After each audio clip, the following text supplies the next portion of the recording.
The Depot Beyond Imagination, December 19th, 1944. Near St. Vith, Belgium, the snow had stopped falling only hours earlier, leaving the Ardennes forest wrapped in an eerie white silence. General Major Friedrich von Keller stood beside a muddy road, his black leather gloves dusted with frost. Urgent report from the Ahead front, of him, sir. a column of exhausted German grenadiers moved through the pine trees, their boots crunching against frozen ground. The offensive had begun 4 days earlier. What the German High Command hoped would become a decisive blow against the Western Allies was now unfolding across hundreds of miles of forest and farmland. The men were tired, fuel was scarce, ammunition was rationed, and every vehicle lost was becoming increasingly difficult to replace. Yet this morning brought unexpected news. A motorcycle courier skidded to a halt beside Keller's command vehicle. "Herr General," the young soldier shouted while catching his breath. "Reconnaissance units report a large American supply area abandoned east of the crossroads." Keller narrowed his eyes. "A fuel depot?" "Possibly, sir, but much larger." The general exchanged glances with his chief of staff. Larger? The Germans had captured Allied supply dumps before. Most contained fuel drums, ammunition crates, spare tires, and food stocks. Valuable prizes, certainly, but nothing that could alter the course of a campaign. Still, any supply was welcome. Keller ordered an immediate inspection. By late morning, a convoy of German staff vehicles was moving carefully along icy roads toward the reported location. The farther they advanced, the stranger the reports became. One patrol claimed there were hundreds of trucks, another estimated thousands. Third insisted the Americans had left behind entire fields filled with equipment. The figures sounded absurd. No army carried such quantities. Not at the front, not in winter, not in enemy territory. Yet as the convoy approached the site, Keller noticed something unusual. The forest suddenly opened, and beyond the tree line stretched something that looked less like a military depot and more like an industrial city. Endless. Rose truck after truck after truck.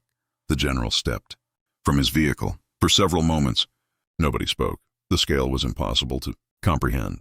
Snow-covered GMC cargo trucks stood parked in organized lines extending toward the horizon.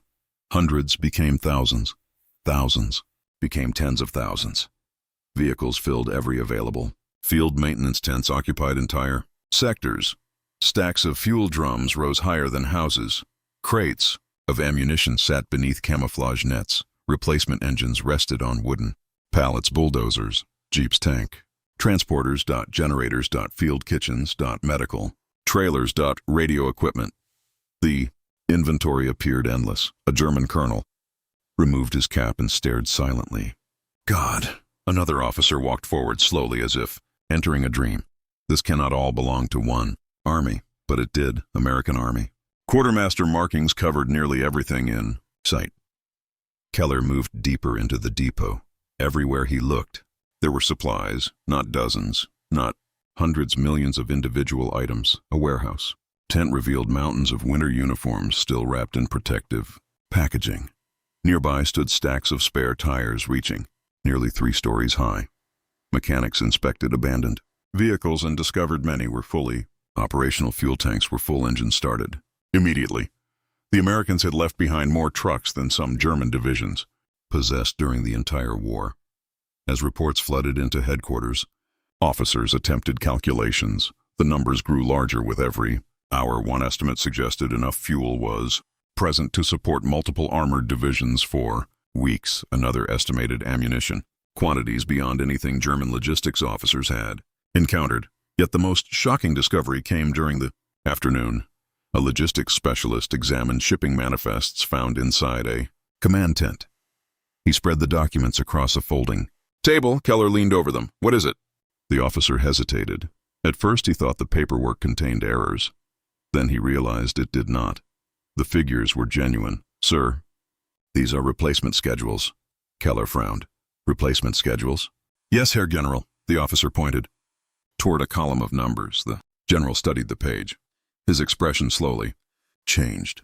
These supplies were not intended to last months. Many were scheduled for replacement. Within weeks, more shipments were already crossing the Atlantic. More fuel, more trucks, more tires, more ammunition, more food, more everything. The depot, they were standing. Inside was merely one link in a chain stretching thousands of miles. Factories in Detroit, steel mills in Pittsburgh. Oil fields in Texas. Shipyards along both American coasts, railroads crossing an entire continent, cargo ships sailing day and night toward Europe. Keller looked across the enormous depot once more. The realization unsettled him. Germany had fought desperately for every truck, every tank, every gallon of fuel. Entire operations had been delayed because a railway bridge was destroyed or a factory lacked raw materials. Yet, here stood evidence of an entirely different scale a scale Germany had never truly understood. Around him, German soldiers celebrated. They laughed while examining captured trucks. They filled fuel cans. They loaded supplies onto vehicles. Some believed they had discovered a treasure capable of changing the battle, but Keller was no longer celebrating. The documents in his hands told a different story. This depot was not extraordinary. That was the terrifying part. For the Americans, this was routine. As daylight faded over the frozen Ardennes, the German general stared toward the endless rows of vehicles disappearing into the evening mist. And for the first time, a question entered his mind that he could not ignore. What if Germany was not losing because of battlefield mistakes? What if Germany was losing because its enemy possessed resources beyond anything the Reich could ever hope to match? The answer would become even more disturbing over the days ahead. The numbers behind the miracle. Night settled over the Ardennes. Temperatures plunged below freezing. Floodlights powered by captured American generators illuminated sections of the vast depot while German logistics officers continued their inspection. What had begun as a celebration was slowly transforming into an intelligence operation. General Major Friedrich von Keller established a temporary headquarters inside a large American supply tent. Maps covered the walls. Stacks of documents filled folding tables. Outside, engines rumbled as German soldiers attempted to move as many captured supplies as possible before Allied aircraft returned. Inside, however, a different battle was unfolding. A battle with numbers, and the numbers were frightening. One after another, officers delivered reports. The first concerned vehicles. Herr General, preliminary count exceeds 7,000 trucks. Keller looked up sharply.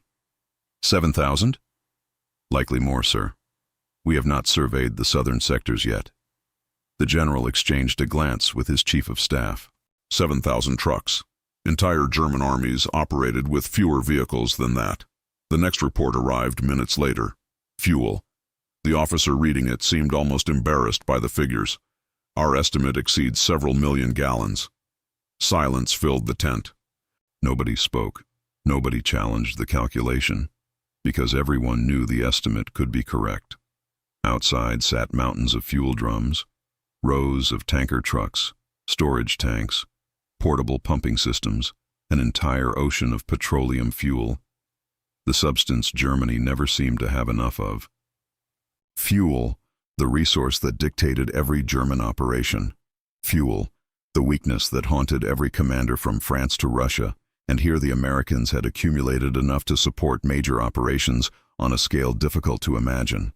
The next report concerned spare parts. Then ammunition, then food, then winter clothing. Every category revealed the same pattern. Abundance, endless abundance. At midnight, Keller dismissed most of his staff and remained alone with several senior officers. The atmosphere had changed completely. Nobody celebrated anymore. Instead, they studied paperwork recovered from the depot. Shipping manifests, production reports, delivery schedules, maintenance records.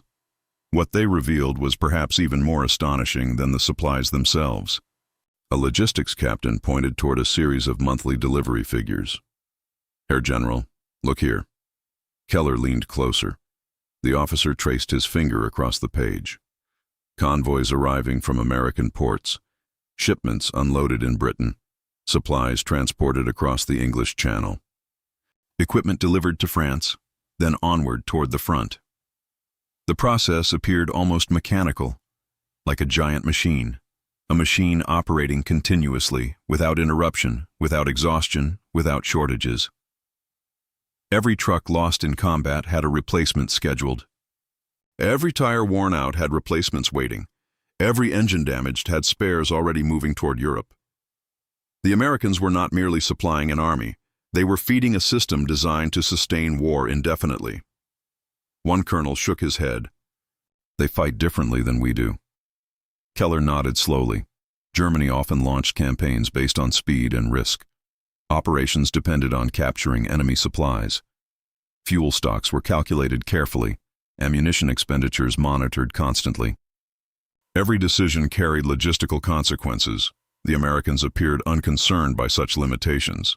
If they needed more trucks, they built more trucks. If they needed more fuel, they shipped more fuel. If they needed more ammunition, factories simply increased production. The scale was difficult to comprehend because it seemed almost limitless. The general suddenly remembered intelligence reports from previous years, reports many officers had dismissed. American automobile factories converted into military production centers. Civilian industries transformed almost overnight, assembly lines operating around the clock, workers producing aircraft, tanks, trucks, engines, radios, and weapons in staggering quantities. At the time, many German officers had viewed such reports skeptically. The numbers appeared exaggerated, propaganda, wishful thinking. Now Keller stood surrounded by evidence proving the reports had been accurate. Perhaps they had even underestimated reality. The following morning brought another discovery: a warehouse. Sector near the western edge of the depot contained maintenance records and transportation summaries. The documents revealed where many of the supplies originated: Detroit, Chicago, Cleveland, Buffalo, Pittsburgh. Names printed repeatedly across thousands of pages. Cities separated by enormous distances, yet somehow connected by railroads, factories, ports, and shipping routes working together as a single network. A German major studying the records finally voiced what many were thinking. It is as if they have mobilized an entire continent. Nobody disagreed, because that was exactly what had happened. Germany fought with the resources of occupied Europe and the Reich itself. America fought with the productive capacity of an entire continent largely untouched by enemy bombing. No destroyed rail yards, no collapsing transportation networks, no strategic bombing campaigns disrupting production. Factories continued operating. Workers continued building, ships continued sailing. The machine kept growing stronger. By midday, Keller walked alone through another section of the depot. Snow drifted between endless rows of equipment. Mechanics inspected captured vehicles. Drivers prepared fuel trucks for transport. Soldiers loaded supplies wherever space remained, yet Keller barely noticed them. His attention remained fixed on the larger picture. He had spent years studying warfare, tactics, operations, strategy, leadership. Yet standing amid this ocean of American material, he began questioning assumptions that had guided Germany since the beginning of the war. What if courage was not enough? What if battlefield brilliance was not enough? What if victories achieved by superior tactics eventually became meaningless when facing an enemy capable of replacing losses faster than they could be inflicted? A distant engine roared. A captured American truck rolled past, carrying fuel drums. Keller watched it disappear into the snow. Then he looked back toward the seemingly endless depot. For the first time, he began wondering whether Germany's fate had been decided long before soldiers ever fired a shot in Belgium. Perhaps the outcome had been determined years earlier, inside factories, inside shipyards, inside steel mills, inside assembly lines stretching across America. And what Keller would soon learn about American aircraft production would make the reality even harder to accept. Factories that never seemed to sleep. December 21st, 1944. The morning sky over the Ardennes was gray and heavy with snow clouds. General Major Friedrich von Keller stood beside a captured American truck while a cold wind swept across the depot. Throughout the night, additional documents had been collected from warehouses, maintenance centers, and transportation offices. What had first appeared to be a massive supply dump was revealing itself as something much larger, a glimpse into the machinery behind the Allied war effort. Shortly after dawn, Keller was summoned to a warehouse recently searched by intelligence personnel. Inside, several tables were covered with paperwork, shipping manifests, production, summaries, equipment replacement schedules, training, manuals, factory reports. The most important documents sat in a separate stack. An intelligence officer handed Keller a folder. "Herr General, we believe these originated from an American transportation command." Keller opened it. The pages contained information about incoming equipment expected during the next several months. He turned one page, then another, then another. The numbers became larger each time. Thousands of trucks, thousands of engines, thousands of replacement vehicles, tens of thousands of tires, millions of gallons of fuel. And all of it represented only a fraction of what American industry was producing. The officer quietly cleared his throat. "There is more." Keller looked up. The officer pointed toward another document: aircraft production. "Statistics." Keller began reading. For several moments, the warehouse remained silent. The figures seemed impossible. Entire fleets of aircraft, produced in numbers that exceeded German expectations. Fighter aircraft, bombers, transport, planes, reconnaissance aircraft, month after month, year after year. The production totals stretched across multiple pages. One German colonel studying the same report finally spoke. "We cannot be reading this correctly." Another officer checked the numbers again. Then, again, the figures remained unchanged. Disturbing realization slowly spread through the room. The Allies were not replacing losses. They were expanding while replacing losses. Every bombing campaign against Germany, every new offensive, every reinforcement arriving in Europe, all of it was being supported by an industrial engine growing larger over time rather than smaller. Keller folded the document and walked outside. Snowflakes drifted through the air. Nearby, soldiers were unloading captured supplies. The scene suddenly looked different. What he had initially viewed as an enormous depot now seemed like only a tiny piece of a much larger system. A single warehouse inside a continent-sized factory. The thought lingered as he continued his inspection. Later that afternoon, another intelligence team arrived, carrying newly discovered records. These documents detailed transportation, networks moving supplies from American factories to European battlefields. The process was astonishing. Raw materials entered factories, finished equipment emerged. Railroads transported products to ports, cargo ships crossed the Atlantic, supplies entered Britain, then France, then Belgium, then the front. Every stage synchronized, every stage protected, every stage reinforced by reserves. The system possessed depth. If one route was damaged, another route compensated. If equipment was destroyed, replacements followed. If losses increased, production increased. The Americans had transformed industrial power into military power with extraordinary efficiency. A senior logistics officer studying the records summarized it bluntly. "They are fighting a war of mathematics." The statement stayed with Keller. "A war of mathematics. Not merely courage, not merely tactics, not merely battlefield skill, numbers, production, transportation, replacement, sustainment.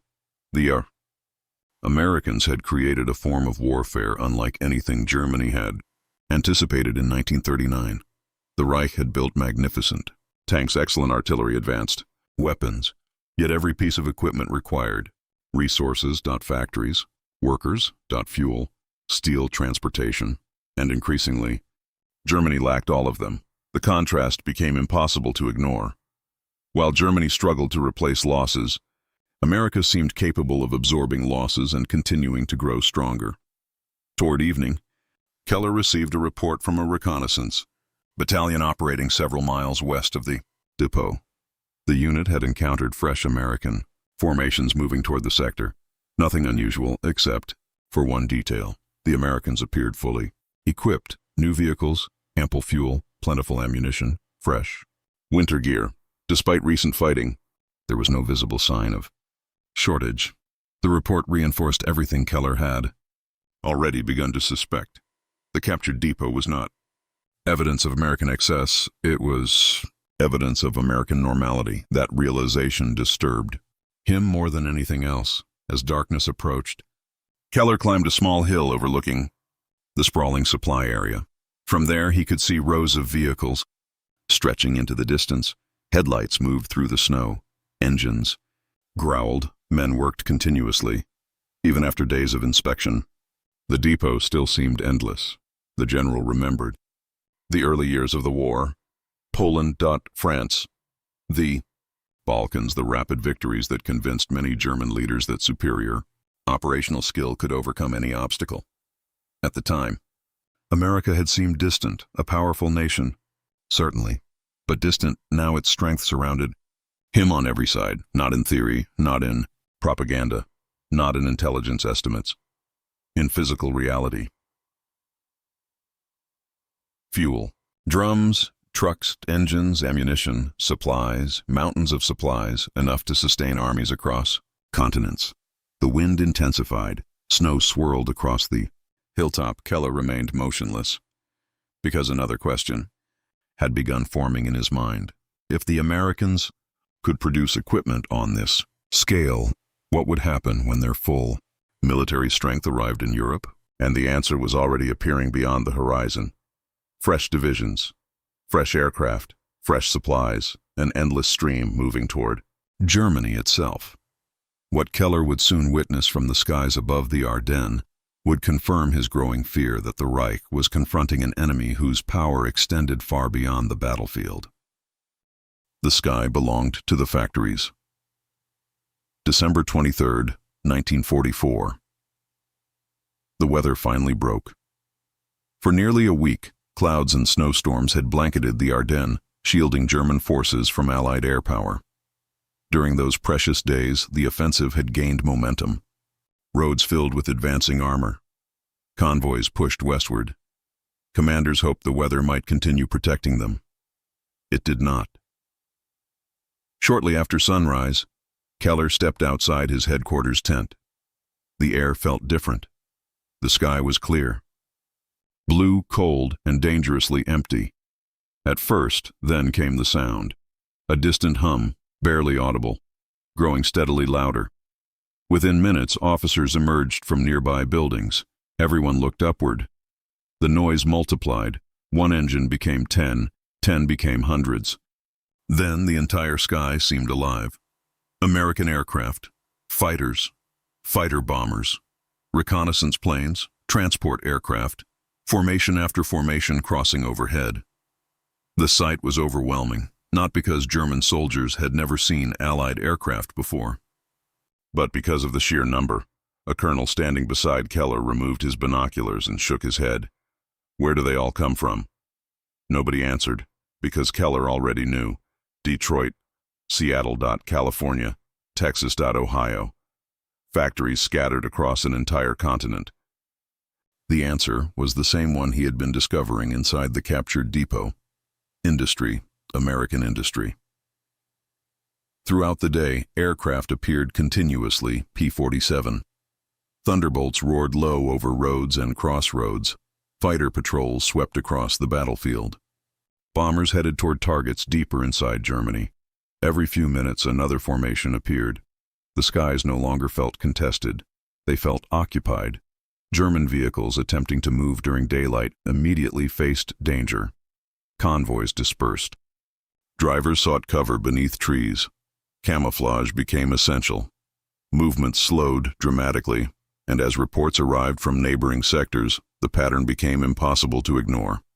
Everywhere Allied aircraft appeared. Everywhere German mobility suffered.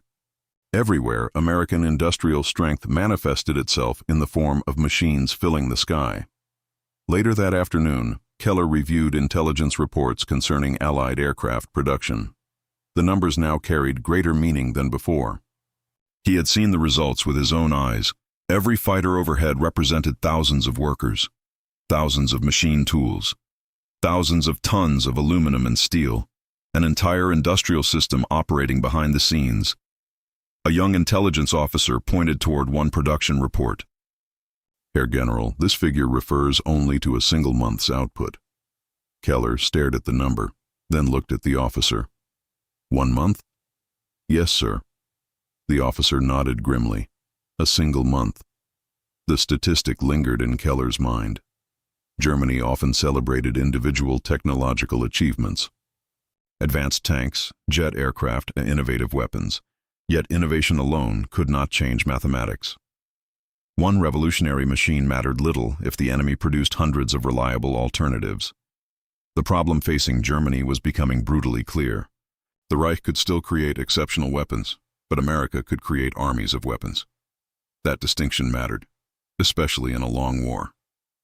As evening approached, another convoy of captured supplies departed the depot. The roads were crowded, with German vehicles carrying fuel, ammunition, and food. Ordinarily, such a sight would have inspired optimism. Instead, Keller felt strangely detached. The supplies would help. Of course they would. Every gallon of fuel mattered. Every shell mattered. Every truck mattered. But these gains now seemed temporary. The Americans would replace everything, perhaps within weeks, perhaps sooner. The depot had taught him that. The aircraft overhead had confirmed it. For every vehicle Germany captured, America possessed factories producing replacements. For every aircraft shot down, assembly lines were building more. For every setback suffered on the battlefield, the industrial machine continued operating, uninterrupted, relentless, immense. That night Keller sat alone studying maps. The offensive still continued.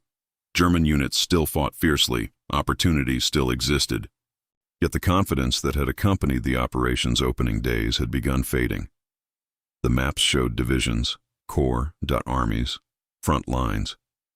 But the captured documents had revealed another map, a hidden map, a map of factories, railroads, ports, shipyards, refineries, steel mills, assembly lines, the true foundation of Allied power, and Germany could not reach most of it. The realization weighed heavily upon him, because wars were often described through battles, generals, campaigns, victories, defeats. Yet standing inside the captured depot had forced Keller to confront an uncomfortable possibility. The most important battlefield might not be in Belgium at all. It might be thousands of miles away inside American factories that never saw enemy soldiers. Factories that never heard artillery. Factories that never stopped working. Just after midnight, another intelligence summary arrived. Fresh Allied divisions were entering the theater. New equipment continued arriving through European ports. Replacement stocks remained abundant. Nothing indicated exhaustion. Nothing suggested weakness. Nothing hinted that American production was slowing. Keller placed the report down carefully. Then he looked toward the darkness beyond the tent. For the first time since the offensive began, he considered a possibility that many German commanders refused to acknowledge. Perhaps Germany was no longer fighting for victory. Perhaps it was fighting against inevitability. And in the coming days, a conversation with one of his most experienced logistics officers would force him to confront that possibility directly. The conversation that changed everything. December 24th, 1944, Christmas Eve. The Ardennes remained locked in winter. Snow covered abandoned vehicles. Frozen roads wound through dark forests. The distant rumble of artillery echoed across the valleys. Inside a captured American operations building near the depot, General Major Friedrich von Keller sat across from Oberst Wilhelm Hartmann, one of the most experienced logistics officers in his command. Hartmann was not a dramatic man. He rarely spoke more than necessary. Unlike many battlefield commanders, he spent his war studying fuel consumption, transportation capacity, supply requirements, and production statistics. Numbers, cold, unemotional numbers, and that morning he carried a folder thick with them. Keller poured 2 cups of coffee taken from American supplies. The irony was impossible to ignore. Even the coffee came from the enemy's industrial machine. Hartmann opened the folder. "I have completed my assessment." Keller nodded. "Let's hear it." The colonel took a breath, then he began. For nearly an hour, the discussion remained focused on logistics. Not tactics, not heroics, not battlefield achievements. Logistics. The subject many soldiers found boring, yet the subject upon which entire wars depended. Hartmann compared German production figures with Allied estimates, fuel reserves, vehicle inventories, aircraft manufacturing, shipping capacity, steel output, rail transportation, oil production. The deeper the discussion went, the darker the picture became. Eventually, Hartmann reached a chart he had prepared during the night. He placed it on the table. Keller studied it silently. Several columns compared German capabilities against those of the United States. The disparity was staggering, not merely larger, overwhelmingly larger. In some categories, the differences appeared almost absurd. The general remained silent for several moments. Finally, he asked the question that had haunted him since discovering the depot. "Can we catch up?" Hartmann looked directly at him. The pause before his answer felt endless. "No, Herr General." The words hung heavily in the room. No hesitation, no qualification, no optimism, simply no. The officer continued, "We can fight effectively. We can win battles. We can delay them, but we cannot match them." Keller looked away. Outside, snow drifted past the window. The colonel continued speaking. "The Americans entered the war with advantages unlike any major power in history." He pointed toward another chart. Industrial capacity, another. Oil, another. Transportation, another. Agricultural production. The list continued. Each category revealed the same reality. Scale. America possessed scale. A scale Germany could not replicate. The Reich had attempted to compensate through efficiency, innovation, and conquest. For years those methods had worked, but eventually numbers asserted themselves. The conversation shifted toward replacement rates. The figures proved equally troubling. American divisions often received replacements faster than German formations. Damaged vehicles could be repaired or replaced quickly. Destroyed aircraft were replaced. Lost equipment reappeared. The machine continued functioning. Hartmann leaned forward. "Herr General, every campaign ultimately becomes a contest of endurance." Keller listened carefully. The colonel tapped the table. "Endurance requires production." Another tap. "Production requires resources." Another. "And resources require access." The implications were obvious. Germany increasingly lacked all three. Factories faced shortages. Transportation networks suffered constant attack. Fuel reserves dwindled. Meanwhile, the Americans operated from a position of abundance. Their factories expanded. Their transportation networks grew. Their production increased. The trend pointed in only one direction. After a long silence, Keller asked another question. "When did this become impossible?" Hartmann thought for a moment, then answered quietly, "Perhaps before the war even began." The statement struck harder than any battlefield report, because it suggested something profound. Perhaps Germany's eventual defeat was not being decided in the Ardennes, nor at Normandy, nor at Stalingrad, nor in North Africa. Perhaps those battles merely revealed realities that already existed, industrial realities, economic realities, resource realities. The foundations upon which modern wars were built. Keller found himself remembering the captured depot again, the endless trucks, the mountains of fuel, the warehouses full of supplies. At first those things had seemed extraordinary.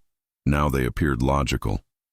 The natural result of an economy operating at immense scale, a visible symptom of a deeper strength. Later that afternoon, Keller toured the depot one final time. The snow had eased. Soldiers continued loading supplies. Mechanics worked on captured vehicles. Fuel trucks moved slowly along frozen roads. The scene looked much the same as before. Yet his perspective had changed completely. He no longer saw individual trucks. He saw factories. He no longer saw fuel drums. He saw oil fields. He no longer saw ammunition crates. He saw steel mills and assembly lines. Everything inside the depot originated from a larger system, a system still functioning, a system still growing, a system Germany could not destroy. As darkness fell across the Ardennes on Christmas Eve, church bells echoed faintly from distant villages. For a brief moment, the war seemed far away. Then artillery thundered once more. Reality returned. and Keller understood something he had resisted acknowledging. The captured depot had not provided hope. It had provided clarity, and clarity could be more frightening than defeat itself. Because once a man understood the true balance of power, he could no longer pretend otherwise. Yet one final revelation awaited him, a revelation that would transform his private doubts into certainty. The realization.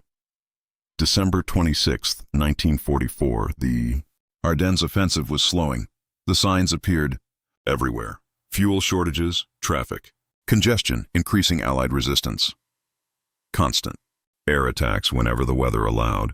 German formation still fought with determination, but momentum was fading.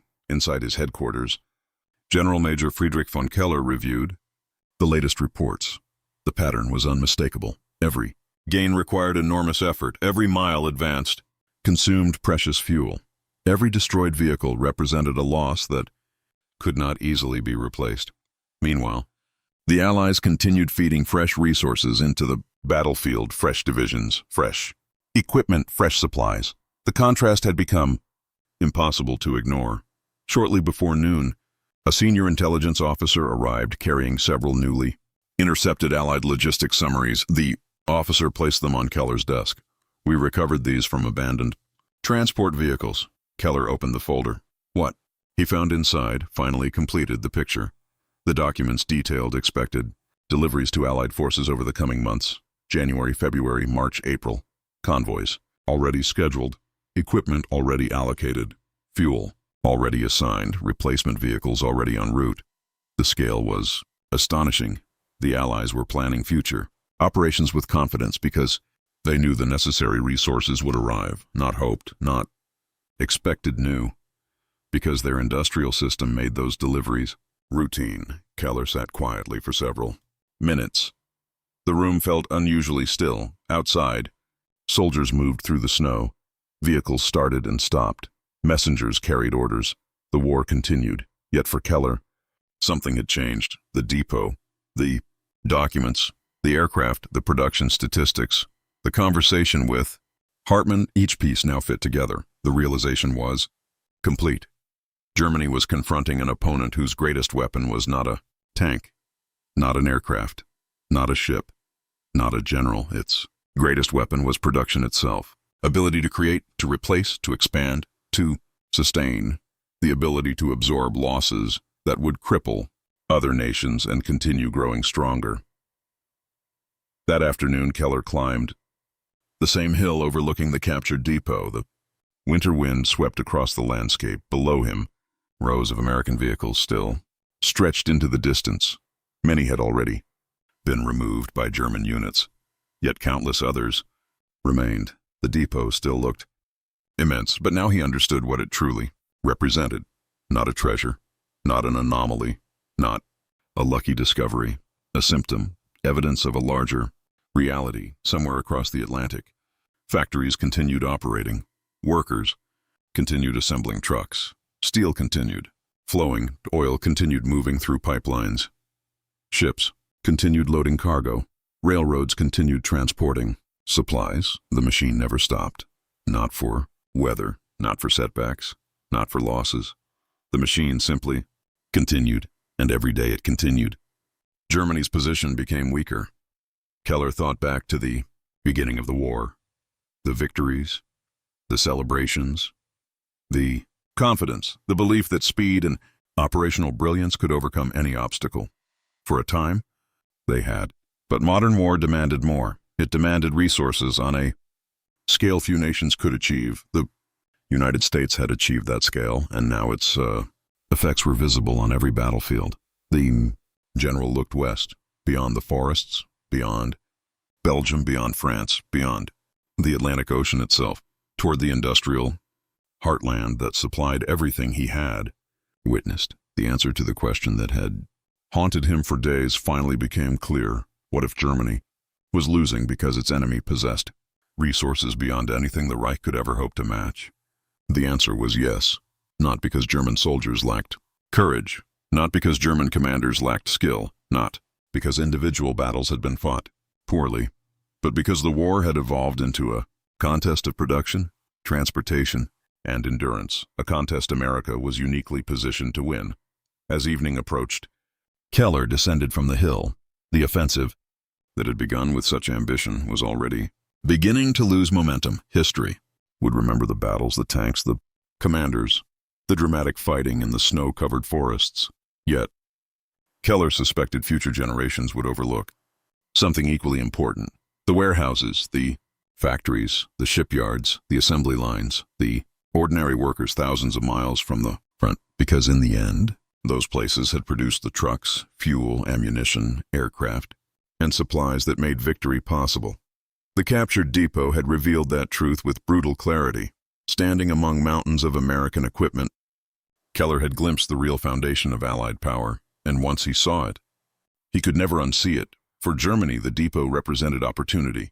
For Keller, it represented a warning that the outcome of the war was no longer being determined solely by what happened on the battlefield. It was being determined by the immense industrial engine operating beyond the horizon, an engine that Germany could neither match nor stop.